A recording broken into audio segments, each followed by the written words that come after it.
And so let me ask you this, and I'll probably ask you this again and again and again. North Beach to me is like the most important part of comedy history in the world, because I Totally. think that comedy would like it just changed comedy everywhere forever and ever and ever. And also I'm very interested to know, like, how does like the land impact comedy? Like how what is this symbiosis of that, if there is any? Did you feel like, what is the influence of North Beach on the comedy that was being done at the time? Or if not North Beach, then just San Francisco. Good question. North Beach kind of was where the beats started, right? The whole, Howl and all of the City Lights bookstore. And so there was sort of this kind of spoken word thing going on. And I mean, I think that it was just a matter of free expression and sort of expressing your feelings, expressing how you felt, and commenting on what was going on in society and in the world, right? I mean, obviously, there were clubs like the Hungry Eye and the Purple Onion that opened up later. I mean, the Beats sort of came first, and then you had your Lenny Bruce's and your Phyllis Dillers and all of those people coming through and working at those clubs.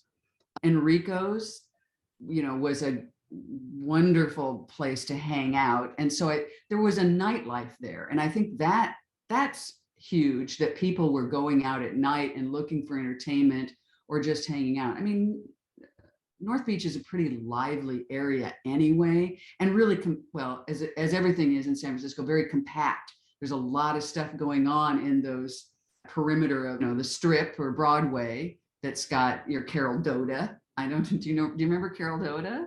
Yeah. Oh, yeah. No, it's my family has stories about her injecting her boobs right, right, right before the show. So yes, Oh my yeah. family. Oh my. Yes. Exactly. And the guy that somebody fell. Someone was having sex on the piano, and the piano went up and it crushed them and killed them. So Right. I and heard it that was happened. just the guy that died. I heard the woman Oh, survived, okay. which would be gross until like the cleaning staff came in and was like, "Hey, help me, dead guy underneath me, piano on top of me." All right, yeah. So it's a storied past in North Beach. Plus, there's Finocchio's, which was drag queens or transvestites, both, right?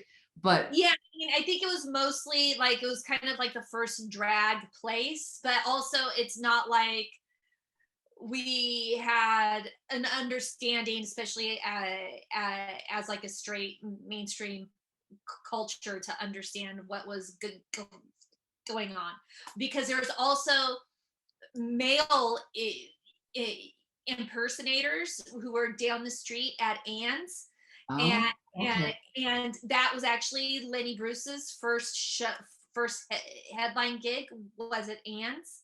Oh, I didn't know and that. and you look at the pictures, and it's like they are male I- impersonators. No, they weren't. They were just women who didn't look like every woman in the 50s, and Right. they wanted to do.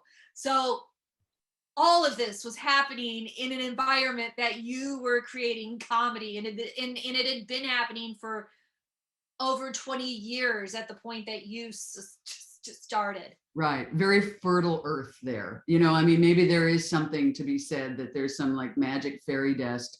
And maybe, again, an intertwingling of all of this energy. There, the punk scene, the Mabuhay Gardens became the Fab Mab, and the Stone was its own music venue. And I know that the Savoy Tivoli, we hung out there after work, after either workshops or after shows, because it was a really just a cool environment as I remember it, and frosty beverages as well.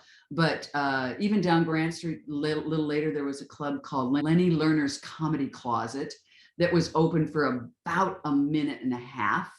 It was right next door to the Savoy Tivoli. It wasn't open that long. And then, of course, down the street, Bimbo's 365, which had dinner shows and all of that. And then later, Cobb's Pub was within a couple blocks of that as well. And that had been Boarding house, because the boarding house started on Bush and then moved to where Cobb's is now, and then Wolfgang's was after that. Wolfgang's. Yes, that's what I'm thinking. And yes, it was the boarding house. And there was comedy there. They did comedy competitions there. I mean, and now we're going into the 80s and stuff. But as for fertile ground, I think you're right. I think that there's there's kind of like, it doesn't matter what you are, who you are, what you think, how you think. And I know that there was a club of some notoriety that people started doing stand up in. Was that the intersection? Yes, exactly. It was the intersection. Thank you. I appreciate you being the historian of fact. Well, Pat Daniels, who is one of FemProv's founding mothers or women, used to live in North Beach, actually. And she sort of ended up booking it and then booking other clubs like the Mustard Seed, which was in the basement of a church down off of Powell Street, I believe. She used to hang out in those clubs and, with the people that were doing comedy at that time. And that's like Frank Kidder and Jose Simone. And Robin was starting to stop by at that point, and Lorenzo and Gil Christner and, all these guys that eventually became Papaya Juice, which was an improv group that was working over at the Holy City Zoo. I mean, not all of them, but Tony DePaul, I think, was another person that was in those early comedy clubs. But you were knocking on doors trying to find venues. I mean, that's certainly what FemProv did most of its life, was to knock on those doors and say, can this be our home now? Can we come here? Or can we have a locker in the back or whatever? Just because you needed a solid place where people would come in and actually know where you were from night to night or week to week or night to night or whatever.